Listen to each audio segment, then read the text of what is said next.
Hello, and welcome to episode 8 of Sarastro's Descent painting series. In this episode, we're going to paint the Ettins from Fantasy Flight Games' Descent Journeys in the Dark 2nd edition. To paint the Ettins, I'll be making heavy use of some zenithal highlights and wet blending to quite quickly achieve a high contrast look with plenty of volume. Let's take a look at the painting stages.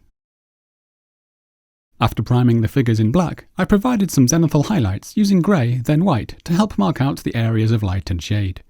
The grey isn't essential, however, and a simple spray of white over black would also be fine. The first area I'm going to paint is the skin, mostly by using wet blending, followed with a few additional glazes to boost the highlights and shade. We can then paint the remaining areas of clothing and accessories, and I'll be sharing a couple of different colour schemes for the sections of coloured cloth. I'll follow this with some shades just for the more textured parts of the miniature. We'll then finish the Ettins off with a few final highlights as well as some scarring and some scenery for the base. Let's begin by painting the skin.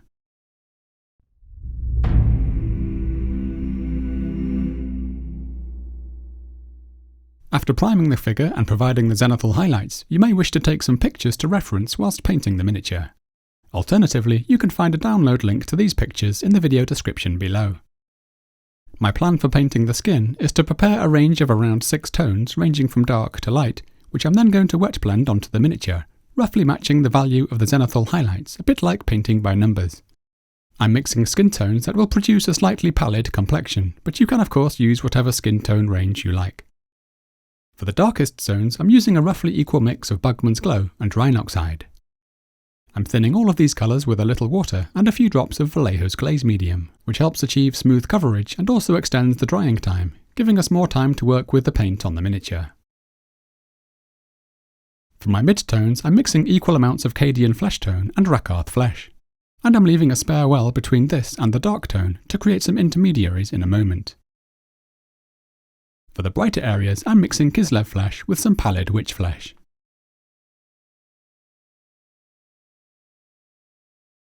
I'm now going to create 2 intermediate tones by mixing equal measures of adjacent tones in the palette, producing a total of 5 colours.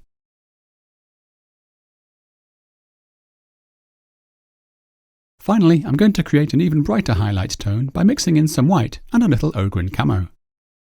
I'm first transferring my highlight tone to the neighbouring well before mixing in my white and the Ogryn camo.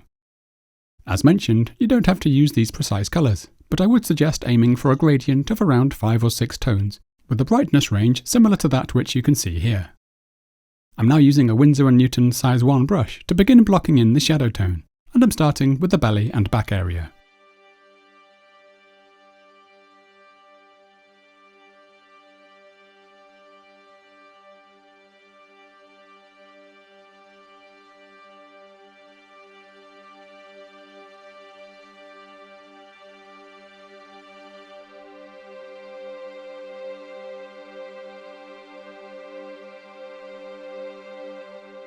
I'm now applying the next tone up in my gradient, which I'm placing just above the previous colour.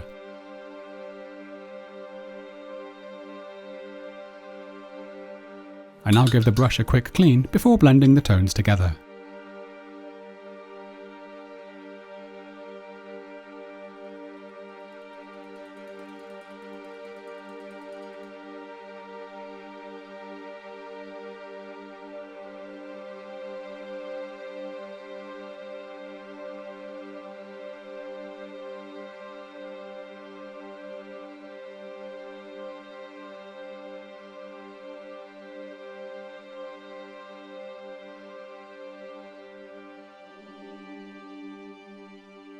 We can now move on to the next tone and repeat the process.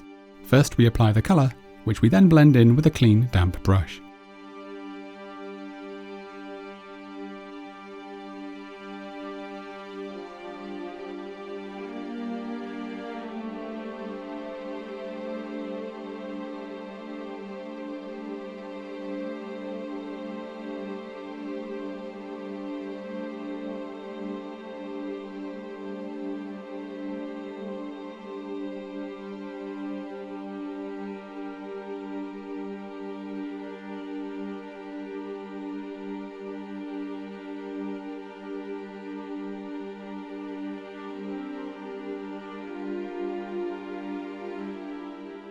I'm now working up to the 4th or 5th tone in the gradient for the upper highlights. All the while, we're looking to roughly match the level of brightness provided by the zenithal highlights. Although I'm aiming for a reasonably smooth texture here on the belly, you can be as rough and sketchy as you like when doing this, depending on your personal style. And we shouldn't worry too much about achieving a flawlessly smooth finish. What's important is that we achieve adequate contrast to create a strong sense of volume. I'm now continuing round the rest of the miniature.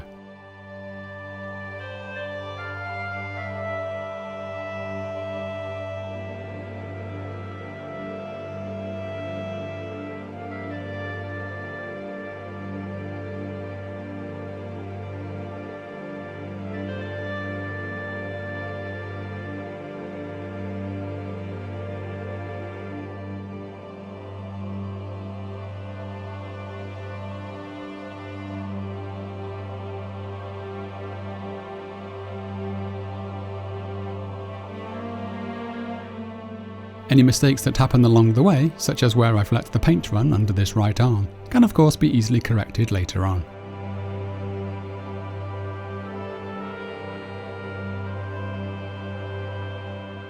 Once you get comfortable with the technique, you'll hopefully find this to be a very satisfying way to work. It is certainly a far quicker method of achieving dynamic light and shade than gradually building up multiple thin layers, and I find working with the paint in this way to be a lot of fun. It may seem daunting at first, but I usually find that moving towards the things we're afraid of is a great way to move our painting on, and is often where the magic happens.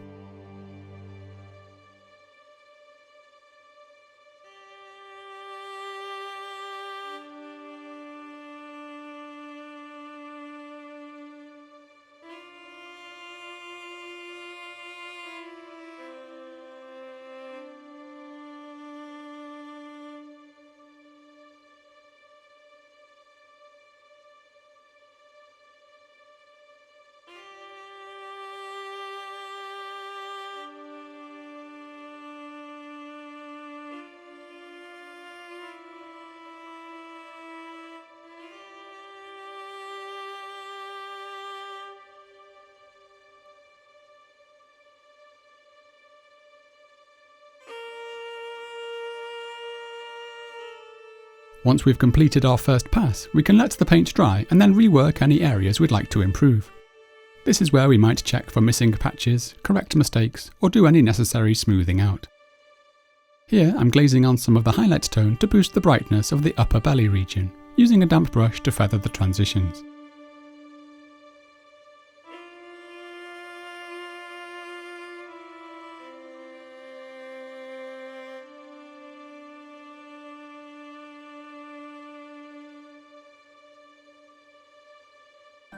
I'm now using the brightest tone from our gradient.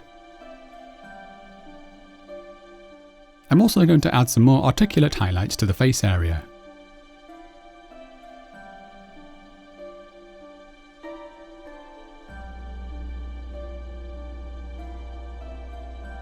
I've chosen to push the highlights even further by mixing in some additional Ogryn camo and white into my brightest tone.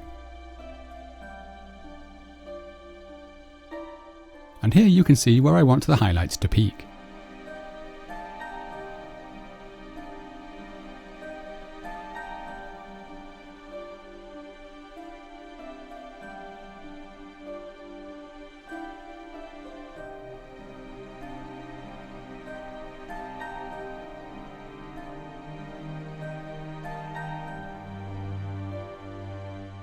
Next I'm going to add some interest to the shadows by glazing a little dark sea blue into the darkest areas. I'm simply thinning the paint with water to do this. We want to apply this in thin layers and we're just looking to provide a subtle tint.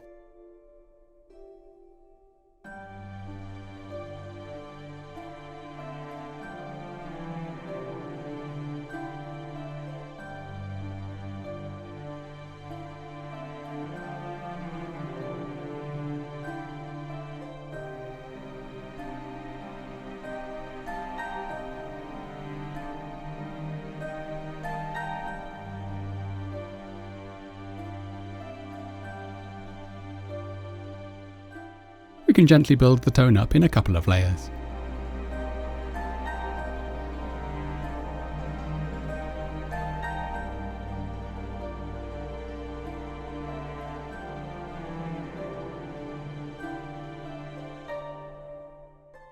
I'm now going to create a shade using 3 parts Reikland Flesh Shade and 1 part Drakenhof Nightshade, thinned with an equal amount of medium. I'm using this locally just to help articulate some of the smaller recesses and textures, such as the gaps between the toes and fingers, as well as the folds of skin around the neck.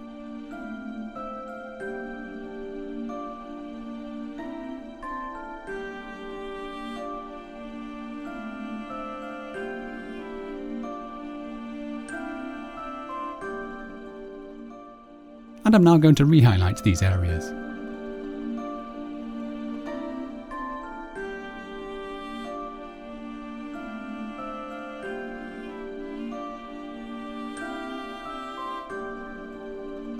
Before moving on to the accessories, I'm going to paint the tongue using Bugman's Glow.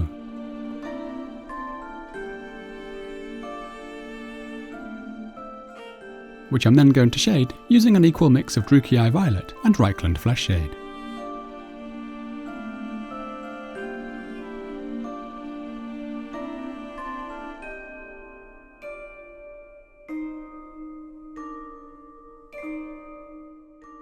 And finally, I'm going to paint the teeth with some Ushabti bone.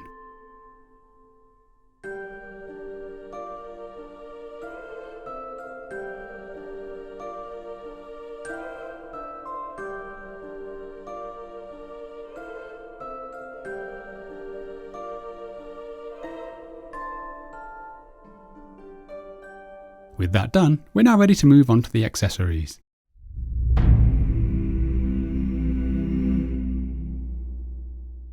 I'm going to begin by painting the club. To do that, I'll be wet blending some Rhinoxide for the shadowed half, with some Steel Legion Drab for the rest. Here I'm applying the Rhinoxide.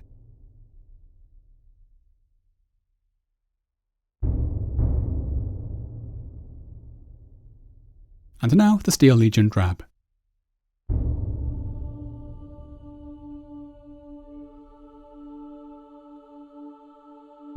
We can then loosely blend the two together.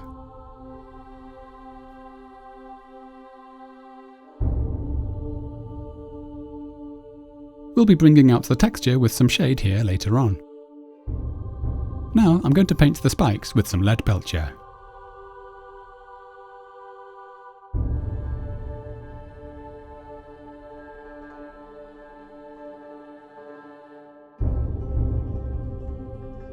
Next I'm going to paint the top of the Ettin's head with some Storm Vermin fur.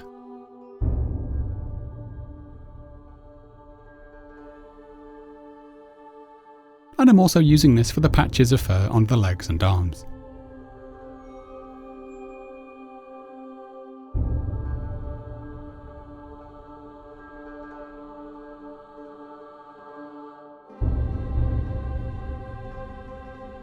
For the horns on the head, I'm going to create a simple gradient by first providing a base coat of Steel Legion Drab, followed with a higher application of Ushabti bone, and finally some ivory just for the tips. Here I'm applying the Steel Legion Drab, and without necessarily waiting for that to dry, we can apply the Ushabti bone.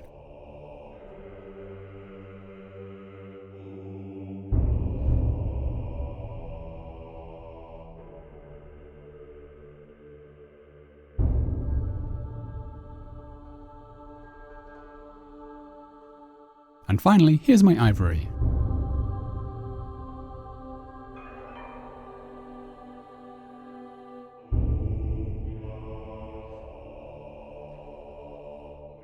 I'm also going to now use the Steel Legion Drab to paint the makeshift belt.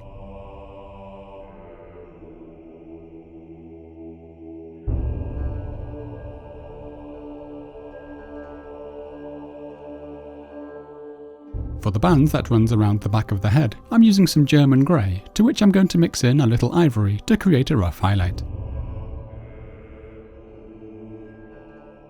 This could also be treated as a metallic part of the visor if you wish.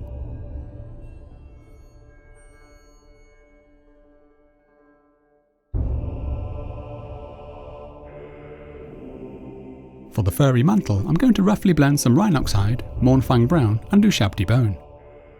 I'm starting on the back section by applying the Rhinoxide to the darkest sections of the fur.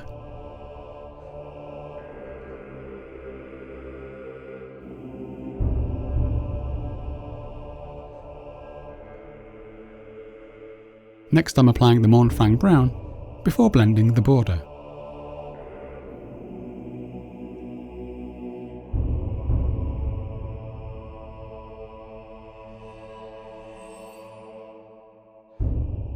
Then comes the Ushabti bone, which I'm once again blending into the tone below.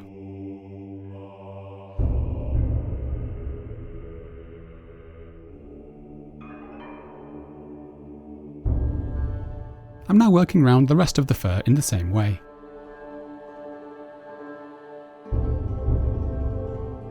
This is another area that we'll be applying a shade to in a moment.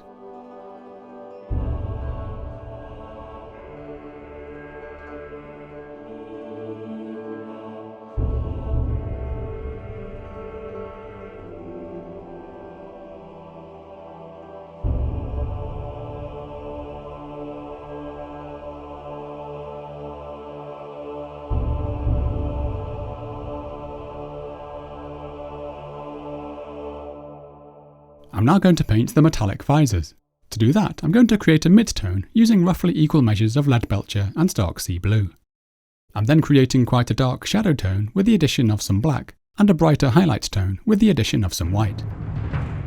Here's my Leadbelcher and Dark Sea Blue mix. And here's my shadow tone and the highlight tone. I've also got some white in reserve to create some more extreme highlights in a moment. I'm going to start on just the right side of the visor first, and I'm covering most of the surface with my mid-tone.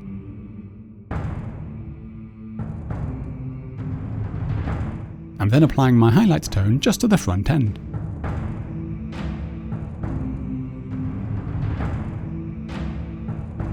And I'm now loosely blending the tones with a damp brush.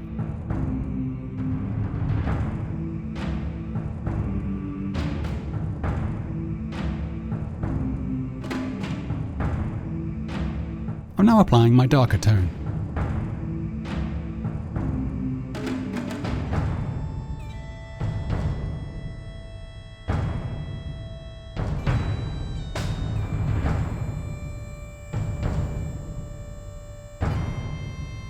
We can then work on the other side of the visor, where I now want to build my dark tone up to the front end to create a nice sharp contrast along the front edge.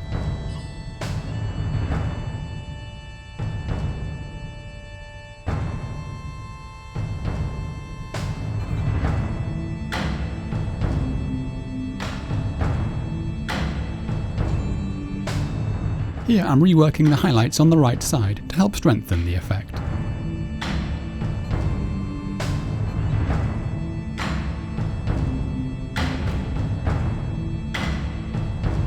We can then paint the upper section as well as the visor on the second head.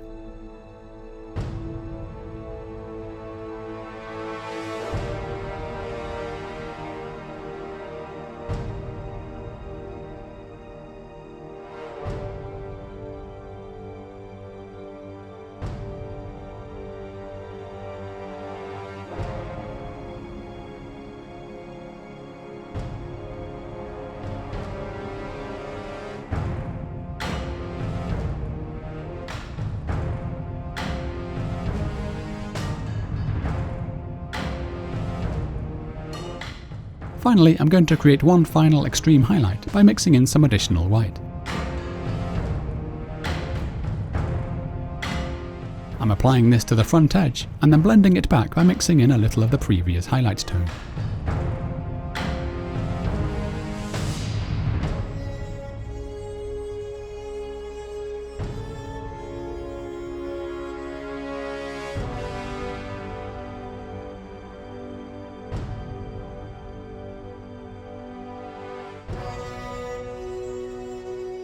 We can also paint the small pieces of plate armour using the same set of colours.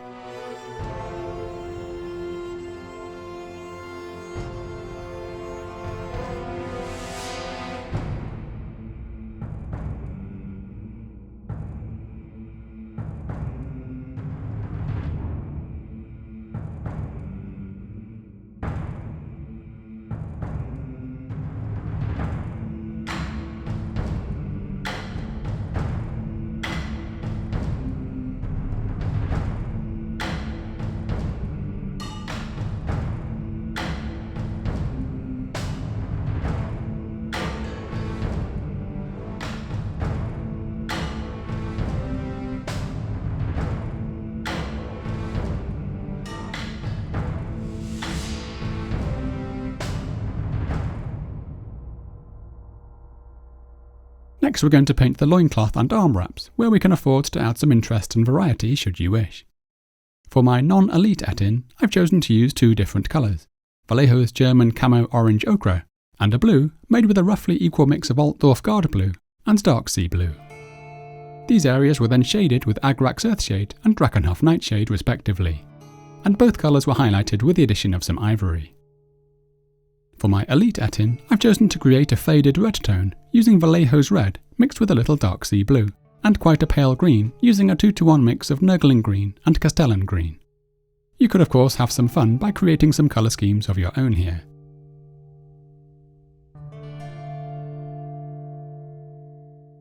I'm applying the green first, and I've chosen to create a large checkered pattern on the loincloth.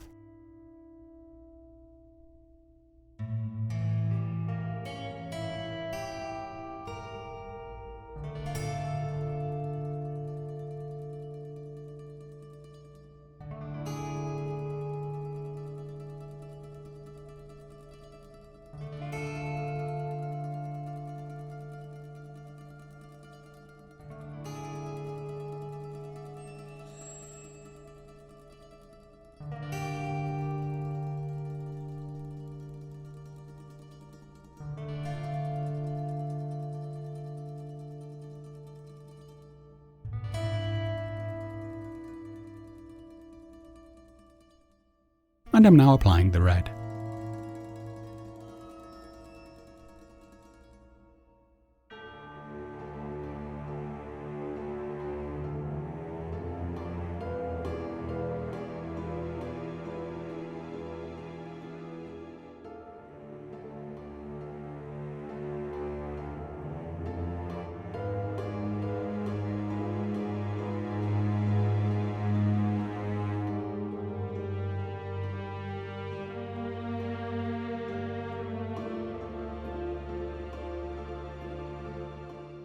Next I'm going to paint the remaining sections of rope that are attached to the hanging skulls with some Steel Legion drab.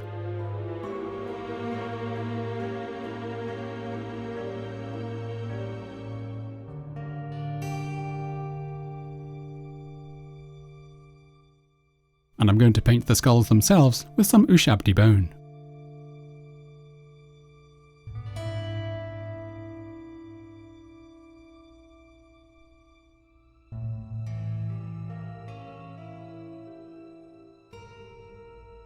With the rest of the base colours complete, we're now ready to add some shade.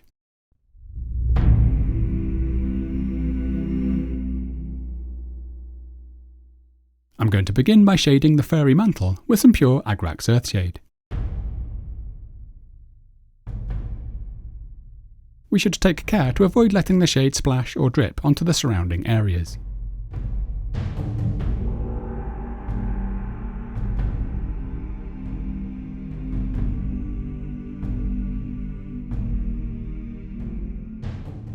I'm now going to mix a roughly equal amount of Nuln Oil into my Agrax Earthshade. And I'm applying this to the club, the top of the head, the bodily fur, as well as the rope and the skulls.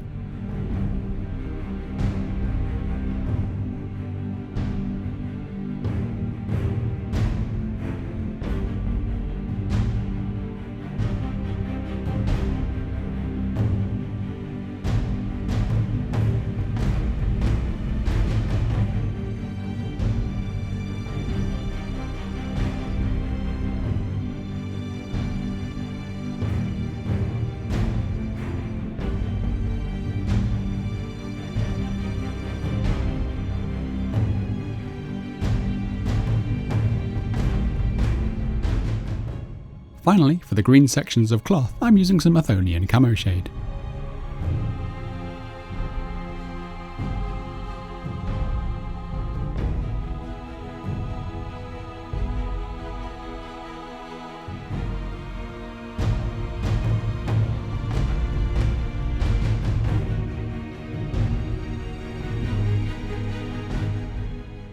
And for the red areas, I'm using Carroburg Crimson.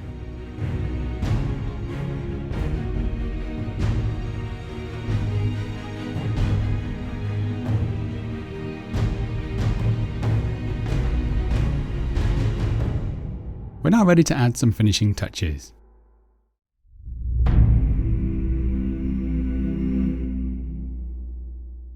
First thing I'm going to do is add a few highlights to the cloth, starting with the areas of red, which I'm lightening with the addition of a little Cadian flesh tone.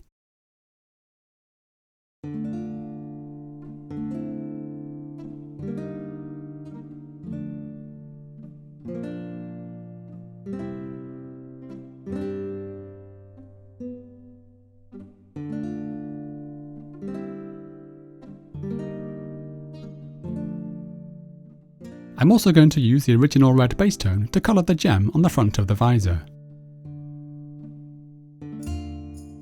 I'm now going to lighten the highlights with some additional Cadian flesh tone in a couple of stages.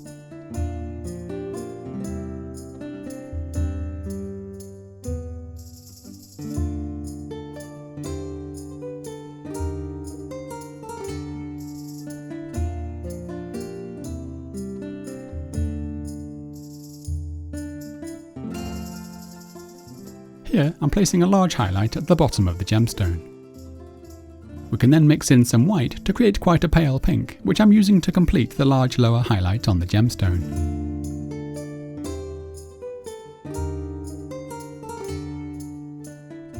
And I'm placing one smaller, more concentrated glint at the very top. I'm now moving on to the green areas of cloth, and I'm starting my highlights off with an equal mix of Castellan green and Nurgling green.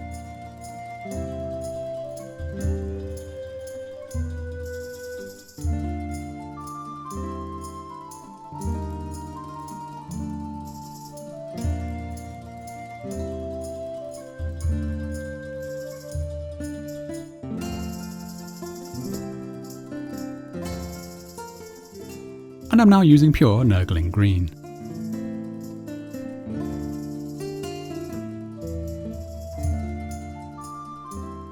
I'm pushing these highlights slightly further with the addition of some ivory.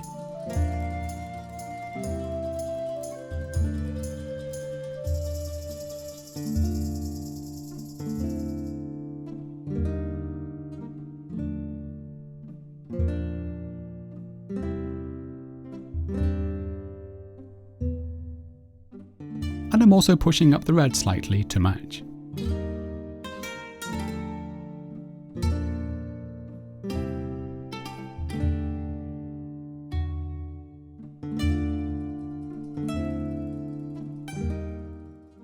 The only other area we need to highlight is the skulls, and I'm using Ushabti bone for that.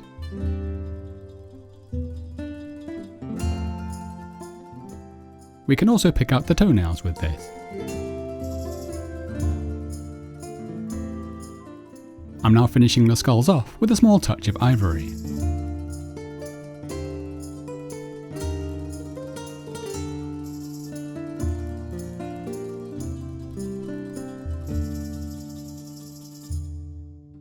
My next finishing touch is to add some optional rust effects. For the spikes on the club, I'm using Secret Weapons Orange Rust.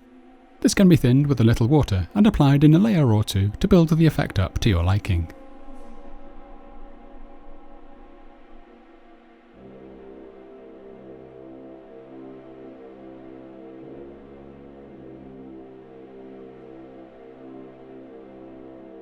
I'm also going to use some old rust for the armour, which has a more purplish hue.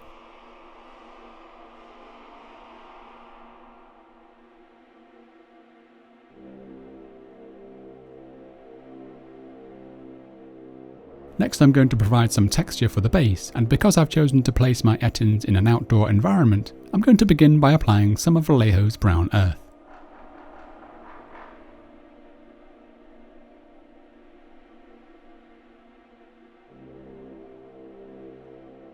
Whilst that's still wet, I'm going to embed a few pieces of slate and cork to create a more rocky texture.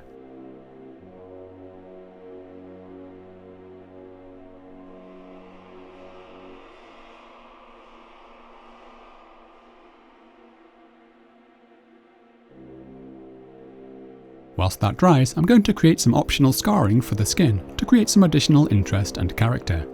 To do this, I'm firstly marking out the main line of the scar with some Bugman's Glow.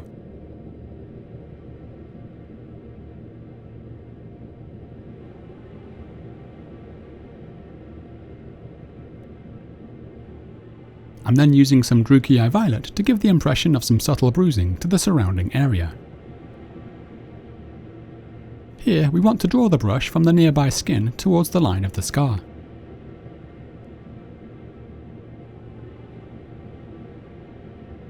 You may need to apply this in a couple of layers for the effect to show, but we don't want to go over the top. We can then take something pale like pallid witch flesh and use it to provide a thin highlight just above the scar to throw it into relief.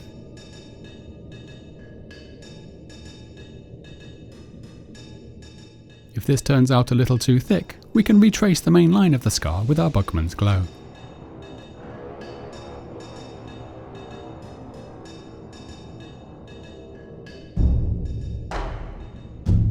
We could also mix in something darker, such as Naggaroth Night, to provide a thin shadow.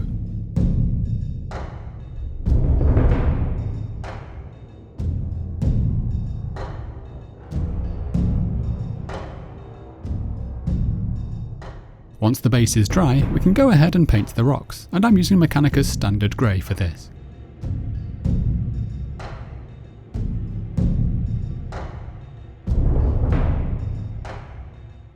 I'm then going to provide a dry brush, firstly with some cold grey.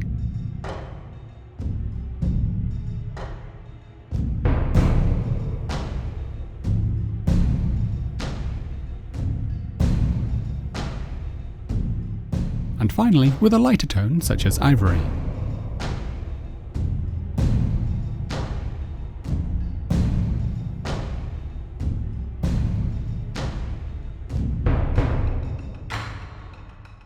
I'm then shading the ground with some neat Agrax Earthshade. I don't mind if this also gets on the rocks.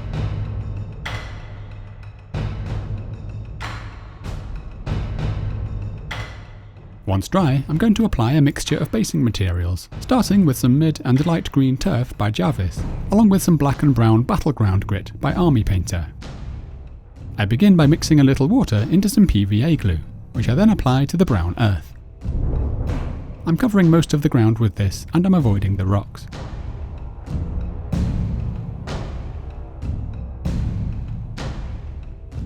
I'm now applying my various basing products with the aim of creating richness and variety, without drawing too much attention away from the model itself.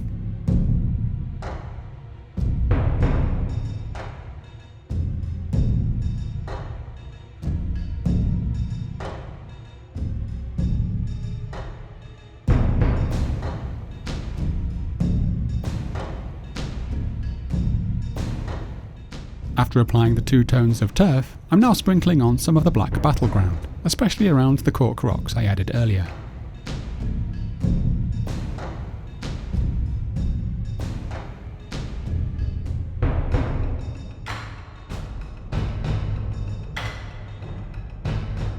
And I'm now applying a few light sprinkles of the brown battleground.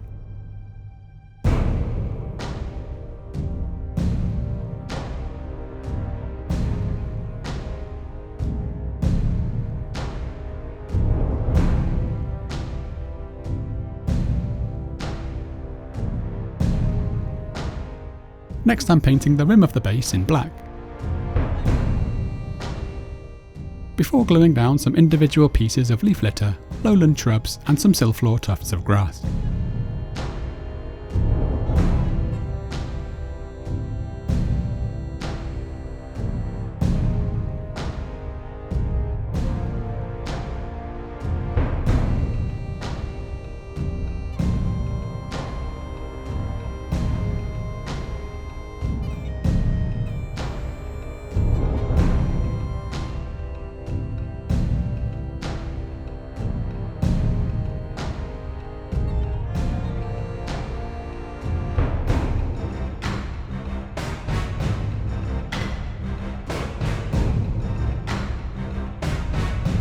And this completes the Ettin.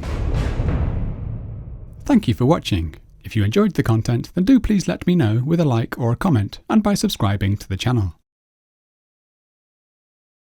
My sincerest thanks go to the amazing patrons who are funding this series. If you'd like to support my work for as little as $1, then you can hit the Patreon link and gain access to a range of benefits, including early access to the videos, as well as exclusive PDF guides for miniatures not featured in the series.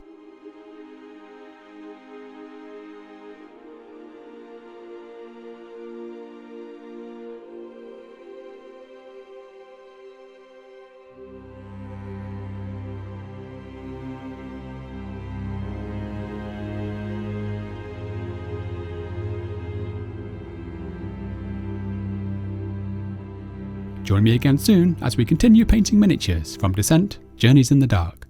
Happy painting!